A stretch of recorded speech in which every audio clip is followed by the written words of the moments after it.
বিসমিল্লাহির রহমানির রহিম। আসসালামু আলাইকুম ভিউয়ার্স।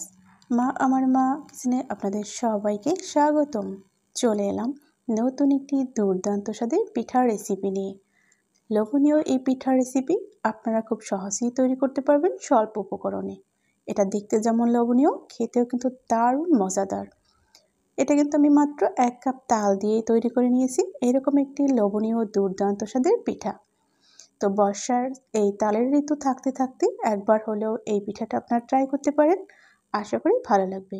ছোট বড় সকলেই খুবই পছন্দ করে খাবে। এটা একদমই রসে ভেজা, নরম তুলতুলে এবং খুবই জুসি একটি পিঠা। আশা করি এই কুড়ে ঠাসা রসালো পিঠাটি আপনাদের ভালো লাগবে। যদি ভালো লাগে তবে লাইক দিয়ে ভিডিওটি কন্টিনিউ করুন। আমার সাথেই থাকুন, সঙ্গেই থাকুন, দেখতে থাকুন। ইনশাল্লাহ দেখতে দেখতে ভালো লেগে যাবে। তো এই রেসিপিটি তৈরি করার জন্য আমি কি উপকরণ ব্যবহার করেছি চলুন দেখা যাক। প্রথমে এখানে একটি চুলায় কড়াই বসিয়ে দিয়েছি। এখানে দিয়ে দিচ্ছি 1 কাপ পরিমাণে তাল। তালটা যেহেতু ঘনত্ব, সেক্ষেত্রে আমি 1 থেকে 2 মিনিটের মতো জাল করে নেব চুলা আঁচটা মিডিয়ামে রেখে।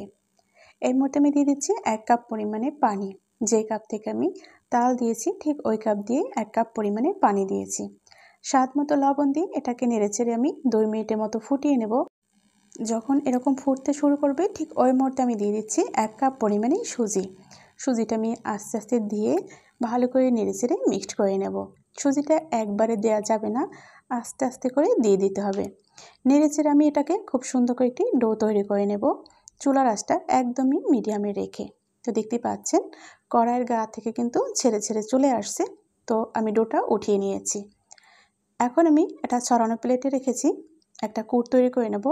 চুলায় মিডিয়াম আঁচে একটি কড়াই বসিয়ে 1 কাপ পরিমাণে চিনি এবং 1 কাপ পরিমাণে ফ্রেশ নারকেল কোড়া দিয়েছি।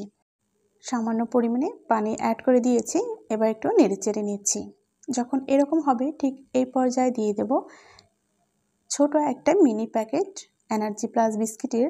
এটা দিলে কিন্তু কুটটা দুর্দান্ত স্বাদের হবে। আপনারা চাইলে যে কোনো বিস্কিটই ব্যবহার করতে পারেন, আর যদি পছন্দ না করেন তবে স্কিপ করতে পারেন।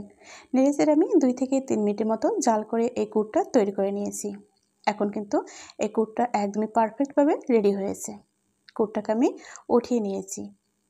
এই পিঠাটা তৈরি করার জন্য আরও একটা শিরা তৈরি করার প্রয়োজন। তো এর জন্য চুলায় একটি প্যান বসিয়ে দিয়েছি। দিয়ে দিচ্ছি 1 কাপ পরিমাণে চিনি এবং সমপরিমাণ পানি। সুন্দর একটা সেন্টের জন্য 2টি এলাচ দিয়ে ভালো করে আমি শিরাটাকে ফুটিয়ে নিচ্ছি। একতারা বা 2 তারা হওয়ার কোনো প্রয়োজন নেই। দেখতে পাচ্ছেন শিরাটা কিন্তু তৈরি হয়ে গিয়েছে। চুলাটা অফ করে দিচ্ছি। তো প্রথমে এখানে একটু সয়াবিন তেল নিয়ে আমি ডোটা তৈরি করে নিয়েছি। ভালো করে মথে এই ডোটা তৈরি করে নিতে হয়েছে। এখন এই ডোটাকে আমি বোটের উপর নিয়ে নিয়েছি। ছোট ছোট করে 4টি লেচি আমি কেটে নিয়েছি। এখান থেকে একটি লেচি নিয়ে রুটির শেপ দিয়ে নেব। তো এর উপর দিয়ে একটু আটা ছড়িয়ে দিয়েছি। বেলনা দিয়ে খুব সুন্দর করে মিডিয়াম আকারে একটি রুটি তৈরি করে নিয়েছি।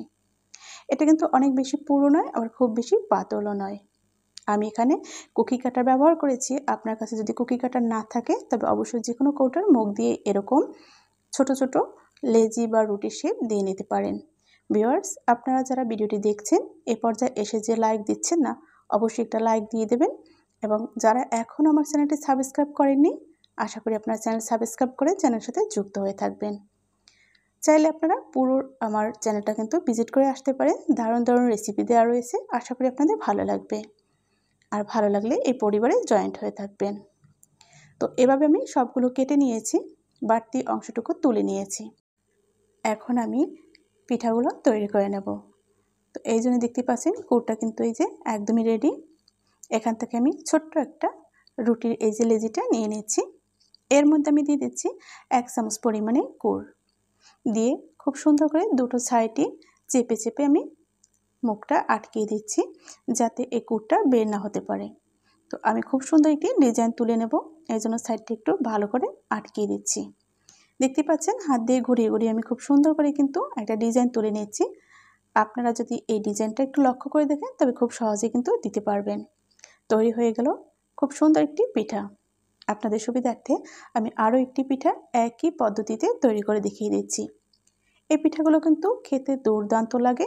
বিশেষ করে তাল দিয়ে তৈরি করলে তো পিঠাটা একদমই অনেক বেশি মজা হয়।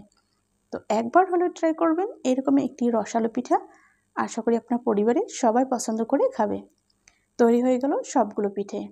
এগুলো ভাজার জন্য আমি চুলায় একটি কড়াই বসিয়ে দিয়েছি। পর্যাপ্ত পরিমাণে সয়াবিন তেল দিয়ে কুসুম গরম করে নিয়েছি। দেখতে পাচ্ছেন চুলার আঁচটা মিডিয়ামে রেখে সব পিঠাগুলো আমি ভেজে নেব। তো প্রথম ব্যাচে আমি কিছুটা পিঠা দিয়েছি, এটাকে উল্টে পাল্টে ভেজে নেব 3 থেকে 4 মিনিটের মতো। তবে চুলার আঁচটা অবশ্যই মিডিয়ামে রাখতে হবে। হাই হিটে দিলে পিঠাটা কিন্তু দ্রুত কালার চলে আসবে, পিঠাটা খুব সুন্দরভাবে ভাজা হবে না। দেখতে পাচ্ছেন কতটা ফুলকো হয়েছে, দেখতেও কিন্তু আলহামদুলিল্লাহ অনেক বেশি ভালো লাগছে। যখন পিঠাগুলো ভাজা হয়ে গিয়েছে আমি একটি ছাঁকনির সাহায্যে তেল থেকে তেল ঝরিয়ে তুলে নিচ্ছি। এরপরে আমি দ্বিতীয় ব্যাচও একই নিয়মে ভেজে নেব। একে একে পিঠাগুলো আমি তেলে দিয়ে দিয়েছি। যখন ফুলতে শুরু করছে উল্টে পাল্টিয়ে নিচ্ছি। ঠিক এইভাবে আমি 3 থেকে 4 মিনিট চুলার আঁচটা মিডিয়ামে রেখে সব পিঠাগুলো ভেজে নেব। যখন ভাজা হয়েছে তেল ঝরিয়ে উঠিয়ে নিচ্ছি। পিঠাগুলোকে শিরায় দেওয়ার জন্য আমি সবগুলো একই বাটিতে রেখেছি। উপর দিয়ে কুসুম গরম শিরাটা দিয়ে দিচ্ছি। আশা করি দেখে বুঝতে পারছেন এই পিঠাটা কতটা লোভনীয় হবে। তো এরকম গরম গরম থাকতে কিন্তু আমি ঢাকনা দিয়ে ঢেকে দেবো ঠিক 20 মিনিটের মতো। ফিরে আসলাম 20 মিনিট পরে।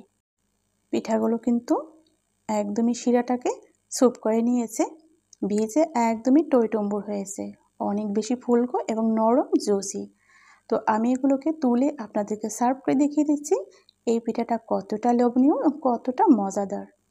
দেখতে যেরকম মজাদার দেখাচ্ছে, খেতেও কিন্তু দারুণ মজার হবে।